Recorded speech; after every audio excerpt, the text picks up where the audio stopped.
Oi pessoal, eu sou a Tainá e sejam bem-vindos ao Pizza Pão e Pasta. Hoje nós vamos fazer um pão multigrãos, só que dessa vez de fermentação natural, pra gente comparar com o resultado do outro pão que fizemos no vídeo anterior.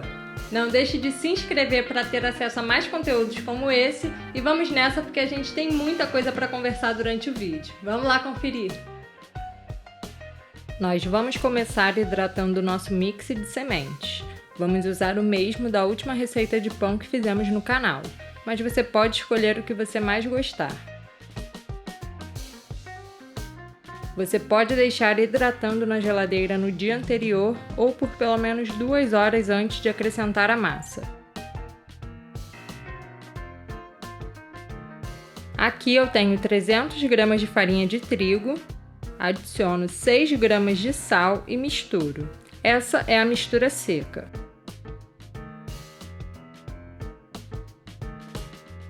Em outra tigela vou pesar 60 gramas de levain, adiciono 200 ml de água e misturo até diluir o levain. Essa é a nossa mistura líquida. Em seguida vamos acrescentar a mistura seca aos líquidos e mexer com uma colher. Quando não for mais possível usar a colher, use as mãos para misturar a massa até que não sobre nenhuma farinha seca na tigela. A massa vai ficar meio grudenta, como você está vendo no vídeo, mas é assim mesmo. Vamos cobrir e deixar descansar por 10 minutos. Hora de começar a nossa sova. Vou molhar as mãos para não grudar, pego a lateral da massa e levo ao centro.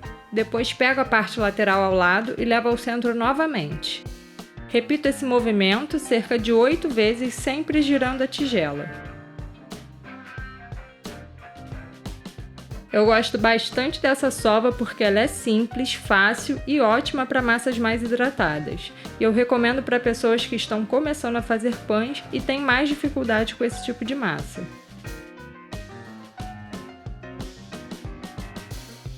Agora vamos cobrir e deixar descansar por 10 minutos. Vamos para a segunda sova, repetindo o mesmo movimento anterior cerca de 8 vezes. E não se esqueça de sempre umedecer as mãos para a massa não grudar.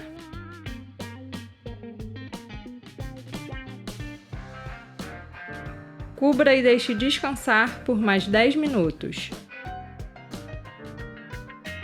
Vamos para a nossa terceira sova. Aqui podemos notar que a massa já está bem diferente. Está mais elástica, estruturada e começa a oferecer resistência na hora de puxar.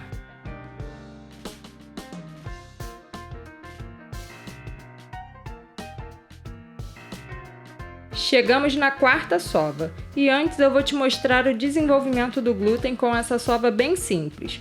Nós esticamos a massa e ela não rasga. É quase possível ver do outro lado. Isso é conhecido como ponto de véu.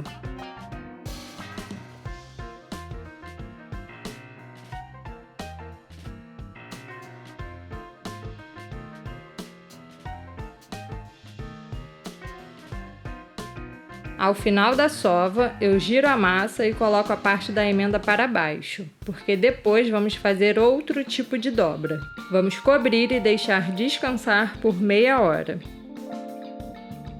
Chegou a hora de acrescentar as nossas sementes, e para isso eu vou umedecer a bancada com a ajuda de um borrifador. Quando retirar a massa da tigela, coloque a parte de cima, que é a parte lisa, virada para baixo na bancada. Para incorporar as sementes, eu vou usar um método conhecido como laminação. Ele pode ser usado para desenvolver e estruturar o glúten e também para acrescentar recheios de maneira mais uniforme na sua massa, que é o que nós vamos fazer hoje. Ela consiste em ir esticando a massa aos poucos até estar com uma espessura mais fina. Não esqueça de umedecer as mãos antes de manipular a massa para não grudar. E vá puxando todas as laterais até formar um retângulo. Agora distribua o mix de sementes já hidratadas por toda a massa. Espalhe o melhor que puder. Então nós vamos dividir e dobrar em 3 partes. Vamos pegar a lateral e colocar sobre 2/3 da massa, e a outra lateral por cima. Vamos repetir essa mesma divisão, só que agora no sentido contrário. Primeiro puxo a parte de cima e depois a de baixo. Coloque na tigela com a parte da emenda para baixo, cubra e deixe descansar por 30 minutos. Agora vamos começar nossa dobra bobina, ou coil fold, como também é conhecida. Ela consiste em levantar a massa no meio até que uma ponta se solte do recipiente. Encaixamos a ponta solta no centro e dobramos como se estivéssemos enrolando. Giro a tigela para repetir o mesmo movimento com o lado oposto. Para terminar, repetimos a dobra com as laterais que ainda não fizemos. Essa dobra vai ajudar a fortalecer a rede de glúten e distribuir melhor as sementes. Você vai notar que elas vão ficar mais aparentes e melhor distribuídas a cada dobra. Cubra e deixe descansar por 30 minutos. Vamos repetir a segunda dobra bobina.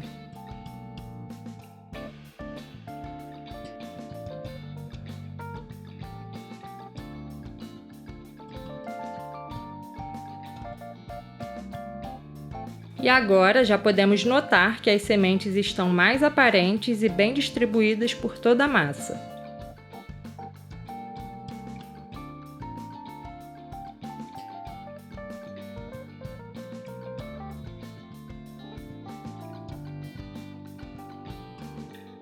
Essa é a nossa terceira e última dobra.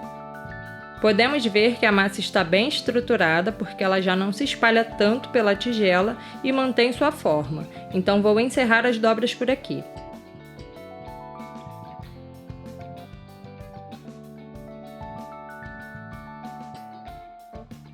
Vamos cobrir e deixar descansar por mais 30 minutos. Agora vamos fazer a pré-modelagem. Soltamos a massa, polvilhamos uma leve camada de farinha na bancada e retiramos a massa da tigela. Vamos dar um formato de bola, então eu vou puxar todas as laterais para o centro, vou pressionando com o auxílio dos dedos para a massa grudar e após isso vou girar essa parte das emendas para baixo, como você vai ver. Eu vou selar a massa com o auxílio da própria bancada. Eu pressiono um pouco e puxo a massa na minha direção. Depois giro um pouco e puxo novamente. Esse movimento faz com que a massa sele por baixo e crie uma tensão na massa para que ela mantenha sua forma. Vamos polvilhar farinha somente para ela não grudar. Cobrir e deixar descansar por 15 minutos para fazer a modelagem final.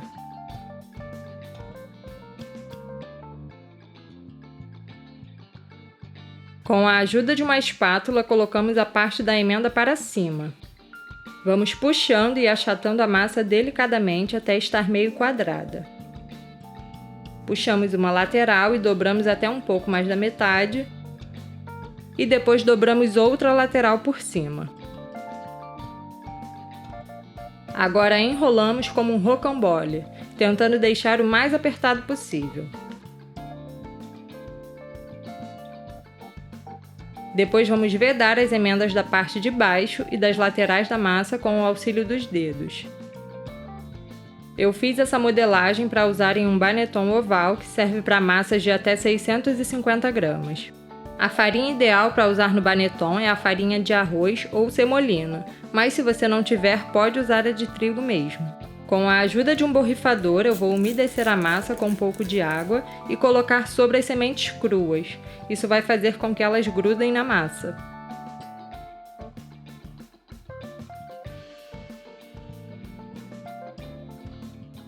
Depois é só colocar no baneton, cobrir bem com um plástico para a massa não ressecar e vamos levar para a geladeira de 12 a 18 horas.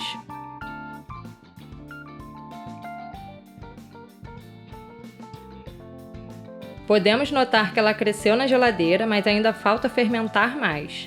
Vamos deixar cerca de 3 a 4 horas em temperatura ambiente para terminar a fermentação.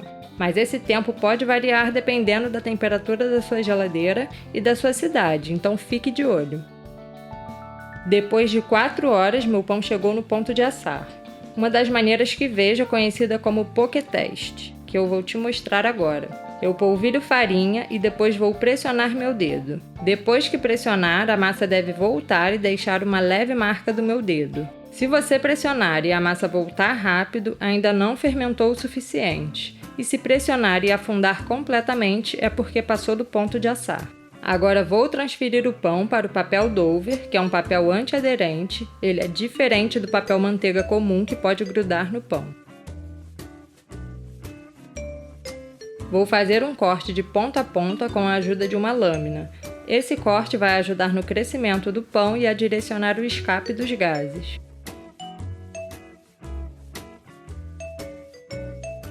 Depois, com cuidado para não se queimar, passe o pão para a panela de ferro, que deve estar pré-aquecida por 40 minutos na temperatura máxima do seu forno, que no meu caso é de 250 graus.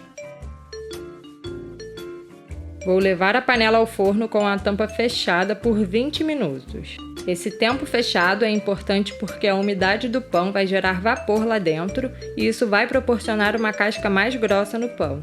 Após esse tempo, você pode retirar para começar a dar cor ao pão. Esse tempo pode variar dependendo da sua preferência pela cor da casca do pão. Eu gosto dele bem tostadinho, então deixei por mais 15 minutos, levando um total de 35 minutos.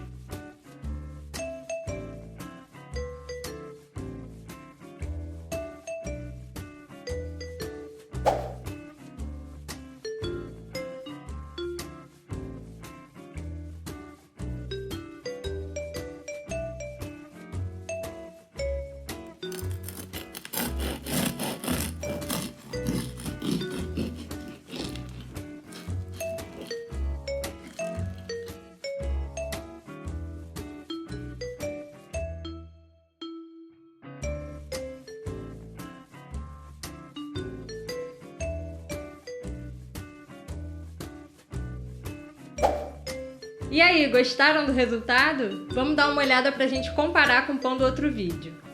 Esse é o primeiro pão feito com uma farinha comum e fermento seco. E esse é o pão que a gente acabou de fazer usando levain e uma farinha 00. Pelo fato de usar o levain, que também é um tipo de pré-fermento, esse pão tem aromas e sabores mais complexos, um miolo mais macio, uma crosta mais crocante e uma digestão melhor. Tudo isso com uma farinha mais forte, uma maior hidratação, faz esse pão ser mais leve e a gente percebe que ele tem mais alvéolos e alvéolos maiores. E aí, curtiu? Espero que sim! A gente fica por aqui, obrigada por assistir, um beijo e até a próxima!